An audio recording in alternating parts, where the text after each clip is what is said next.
મનોરથોનો જે ભાવ હતો તેમાં વધારો કરવામાં આવ્યો હતો અને ભાવ વધારો કરવામાં આવતા ભક્તો તથા સેવક પૂજારીઓમાં ભારે રોષ જોવા મળ્યો હતો।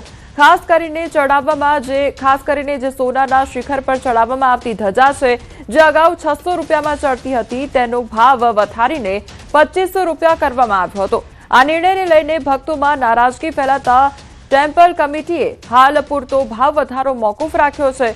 તો સાથે જ 15 તારીખે સેવક આગેવાનો સાથે ચર્ચા કર્યા બાદ આ મુદ્દે અંતિમ નિર્ણય લેવામાં આવશે તેવી જાણકારી આપવામાં આવી છે।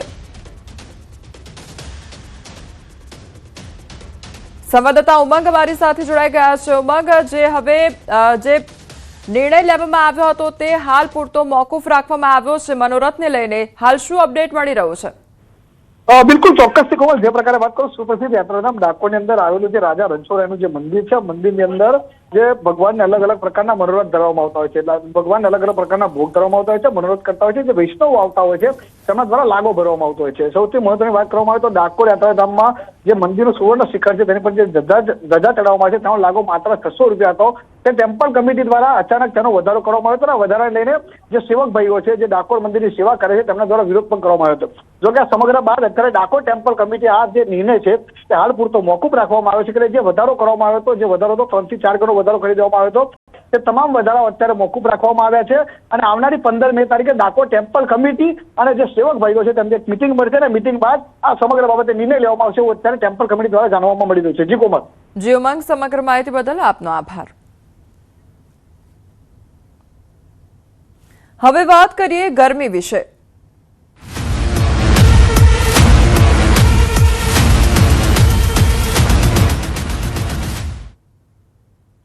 રાજ્યમાં લોકો ગરમીથી ત્રાહિમામ પોકારી ઉઠ્યા છે। 8 શહેરોનું તાપમાન 40 ડિગ્રીને પાર પહોંચ્યું છે। 43.7 ડિગ્રી તાપમાન સાથે રાજકોટ સૌથી ગરમ શહેર નોંધાયું છે, તો અમદાવાદ અને વડોદરામાં 43.4 ડિગ્રી જેટલું તાપમાન નોંધાયું છે। ગાંધીનગરમાં 43 ડિગ્રી તાપમાન નોંધાયું, તો ભુજમાં 42.7 ડિગ્રી તાપમાન, ડીસામાં 41.8 ડિગ્રી તાપમાન નોંધાયું, તો સુરતમાં 40.9 અને ભાવનગરમાં 40.8 ડિગ્રી જેટલું તાપમાન નોંધાયું છે। તો રાજ્યમાં લોકો ગરમીથી ત્રાહિમામ પોકારી ઉઠ્યા છે। ગરમીનું સતત પ્રમાણ વધતું જોવા મળી રહ્યું છે। તો 8 શહેરોમાં જે ગરમીનો પારો છે તે 40ને પાર પહોંચી ચૂક્યો છે। રાજકોટની સૌથી પહેલા વાત કરીએ તો રાજકોટમાં 43.7 ડિગ્રી જેટલું તાપમાન નોંધાયું છે। આ તરફ અમદાવાદમાં પણ 43.4 ડિગ્રી, તો વડોદરામાં પણ 43.4 ડિગ્રી તાપમાન નોંધાયું છે।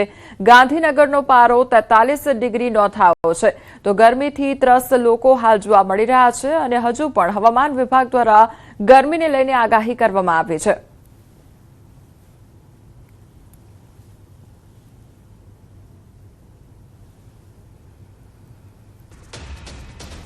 તો ગરમીને લઈને હવામાન નિષ્ણાત અંબાલાલ પટેલની આગાહી સામે આવી છે। રાજ્યમાં ઉત્તર પશ્ચિમના પવનોના કારણે ગરમી વધશે। 12 તારીખ સુધીમાં ગરમીનો પારો ઉંચકાશે તેવી આગાહી કરવામાં આવી છે। મધ્ય ગુજરાતના ભાગોમાં મહત્તમ ગરમી પડશે, તો વડોદરા, આણંદ, ખેડા સહિતના જિલ્લાઓમાં આકરી ગરમી પડશે। 44 થી 45 ડિગ્રી સુધી પહોંચી જશે ગરમીનો પારો। હવે ધીરે ધીરે ગરમી વધવાની શક્યતા રહે છે। લગભગ ઉત્તર પશ્ચિમના પવનો ફૂંકાશે અને ઉત્તર પશ્ચિમના પવનોના કારણે હવે તારીખ 12મી તારીખ સુધીમાં ગરમી વધવાની શક્યતા રહે છે, જેમાં મધ્ય ગુજરાતના ભાગો, વડોદરા, આણંદ, ખેડા વગેરે ભાગોમાં આકરી ગરમી પડશે। તદ ભાગોમાં મહત્તમ ઉષ્ણ તાપમાન 44 થી 45 ડિગ્રી સેલ્સિયસ જેવું થઈ જવાની શક્યતા રહેશે। 15 મે આસપાસ રાજ્યમાં થઈ શકે છે પ્રી મોન્સૂન એક્ટિવિટીનો વરસાદ। રાજ્યમાં દક્ષિણ પશ્ચિમના પવન ફૂંકાશે। 15 મે થી 23 મે સુધી પ્રી મોન્સૂન એક્ટિવિટી પણ થશે, ત્યારે રાજ્યના કેટલાક ભાગમાં 50 થી 55 કિલોમીટરની ઝડપે પવન ફૂંકાશે। કાચા મકાનોના છાપરા ઉડી જાય તેવો પવન પણ ફૂંકાશે। 18 મે થી 23 મેમાં અનેક ભાગોમાં પ્રી મોન્સૂન વરસાદની આગાહી કરવામાં આવી છે। ખાસ કરીને 22 અને 23 મેમાં અનેક ભાગોમાં પડશે અણધાર્યો વરસાદ। 15 આસપાસ પ્રી મોન્સૂન એક્ટિવિટીનો વરસાદ થવાની શક્યતા છે, ત્યારે દક્ષિણ પશ્ચિમના પવનો ફૂંકાવાની શક્યતા રહેશે અને 15 થી 23માં પ્રી મોન્સૂન એક્ટિવિટી થશે। આરબ દેશથી કાળી નદી ચડી જવાની શક્યતા રહેશે। સખ્ત પવનનો જોર રહેશે। પવનની ગતિ ક્યાંક 50-55 કિલોમીટર કેટલાક ભાગમાં થવાની શક્યતા રહેશે। કાચા મકાનના છાપરા ઉડી જાય તેવી પવનની ગતિ રહેશે અને તારીખ 18 થી 23માં ગુજરાતના કેટલા ભાગોમાં પણ પ્રી મોન્સૂન એક્ટિવિટીનો વરસાદ થવાની શક્યતા રહે છે, પરંતુ ખાસ કરીને 23, 22, 23 વચ્ચે અડધારે વરસાદ ઘણા ભાગમાં થવાની શક્યતા રહે. આ વર્ષે વાવાઝોડા બનવાની શક્યતા જોવા મળી રહી છે. 11 મે થી બંગાળ ઉપસાગરમાં હલચલ થશે તો 23 મે સુધીમાં બંગાળના ઉપસાગરમાં ચક્રવાત બની શકે છે. મેના અંતમાં અરબ સાગરમાં પણ થશે હલચલ. મેના અંતથી જૂનની શરૂઆતમાં અરબ સાગરમાં ચક્રવાત બનશે. આ વખતે વાવાઝોડા બનવાની શક્યતા રહે છે અને તારીખ 11-12 થી બંગાળના ઉપસાગરમાં પણ હલચલ જોવા મળશે અને તારીખ ધીરે ધીરે 15 થી લગભગ 23 તારીખ સુધીમાં તો બંગાળ ઉપસાગરમાં ભારે સક્રિય રહે છે અને બંગાળના ઉપસાગરમાં ચક્રવાત સાથે લગભગ 300 થી 400 mm વરસાદ થવાની શક્યતા રહે છે. મે બાદ અરબ સાગર પણ સક્રિય થશે અને મેના અંતથી જૂનની શરૂઆત સુધીમાં અરબ સાગરમાં પણ ચક્રવાત થવાની શક્યતા રહે છે. ચોમાસાને લઈને અંબાલાલ પટેલની આગાહી સામે આવી છે. 15 જૂન આસપાસ વરસાદ થશે. આ વખતે ગુજરાતમાં સારું રહેશે ચોમાસું તો સૌરાષ્ટ્ર સહિત કેટલાક ભાગમાં સામાન્યથી વધુ વરસાદ પણ પડશે. 15મી જૂન આસપાસ મૃગશિર નક્ષત્રમાં વરસાદ થવાની શક્યતા રહે. આ વખતે ચોમાસું ગુજરાતમાં સારું રહેવાની શક્યતા રહે છે. ગુજરાતના ભાગોમાં ઘણા ભાગમાં નોર્મલથી વધુ વરસાદ થવાની શક્યતા રહે છે. સૌરાષ્ટ્રના વગેરે ભાગોમાં ગુજરાતવાસીઓ બપોરે કામ વગર બહાર નીકળવાનું ટાળજો. 5 દિવસ ગુજરાત બનશે ધગધગતી અગનભઠ્ઠી.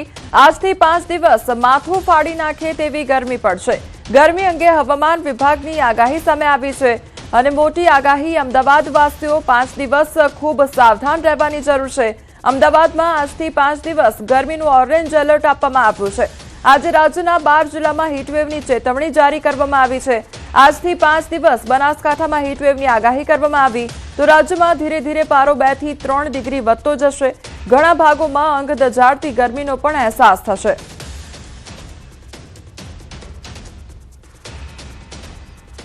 आने वाले 7 दिनों के लिए गुजरात स्टेट के सारे डिस्ट्रिक्ट कवर हैं जिसमें ड्राई वेदर प्रिवेल करेगा और मैक्सिमम टेम्परेचर की बात करेंगे तो आने वाले 3 दिनों के लिए मैक्सिमम टेम्परेचर में 2 से 3 डिग्री की बढ़ोतरी का पूर्वानुमान है. उसके बाद मैक्सिमम टेम्परेचर में ज़्यादा सिग्निफिकेंट चेंज नहीं होगा. और वार्निंग की बात करेंगे तो आने वाले 6 दिनों के लिए हीट वेव की वार्निंग है गुजरात रीजन में और साथ में सौराष्ट्र और कच्छ रीजन में. और अहमदाबाद के लिए हम वार्निंग की बात करेंगे तो आज अहमदाबाद सिटी के लिए येलो अलर्ट जारी है और कल से लेके आने वाले 6 दिनों के लिए अहमदाबाद सिटी के लिए ऑरेंज अलर्ट जारी है. રાજકોટમાં કાળઝાળ ગરમી વચ્ચે લોકો રાહત મેળવવા માટે વોટર પાર્ક તરફ ઉમટ્યા છે. શહેરમાં આજે પણ મહત્તમ તાપમાન 40 ડિગ્રીને પાર જતા લોકો ગરમીથી ત્રસ્ત બન્યા. તો આ પ્રચંડ ગરમીથી બચવા માટે બાળકો, યુવાનો અને પરિવારજનો વોટર પાર્કમાં પહોંચી પાણીની રમઝટ અને વિવિધ રાઇડ્સનો આનંદ માણી રહ્યા છે. રાજકોટ શહેરમાં આગ ઝરતી ગરમી પડી રહી છે. લોકો છે તે ગરમીથી ત્રાહિમામ છે. તો બીજી તરફ રાજકોટ શહેરના અલગ અલગ વોટર પાર્ક છે ત્યાંના દ્રશ્યો બતાવવા માંગીશ. લોકો છે અત્યારે અહીંયા પાણી સાથે મન ભરી અને મસ્તી કરી રહ્યા છે. અત્યારે જે વોટર પાર્કમાં છે તે આનંદ કરી રહ્યા છે. આ દ્રશ્યો જોઈ શકો છો કે જે રીતના લોકો છે તે અત્યારે જે છે એ વોટર પાર્કમાં આનંદ કરી રહ્યા છે. રાજકોટ શહેરના અલગ અલગ વોટર પાર્ક છે તે અત્યારે લોકોથી જે છે એ અત્યારે ભીડથી ઉમટી રહ્યા છે. હાલ આપણી સાથે રાજકોટના લોકો છે, આપણે એમની સાથે વાત કરીશું. બેન, શું કહેશો, આજે રાજકોટની ગરમી કેવી છે? ગરમી તો બહુ જ છે, પરંતુ રાજકોટના માણસો એમાં પણ આનંદ કરી લે છે. આજે 44 ડિગ્રી તાપમાનમાં પણ રાજકોટના માણસો ખૂબ આનંદ કરે છે. એમાંય લાયન વોટર પાર્કમાં પાણી રવિવારની મોજ મજા માણી રહ્યા છે. જે કેવું બહુ મજા આવે છે અત્યારે ઉનાળામાં વોટર પાર્કમાં. ગરમી તો છે પણ પાણીમાં મજા આવે છે. આ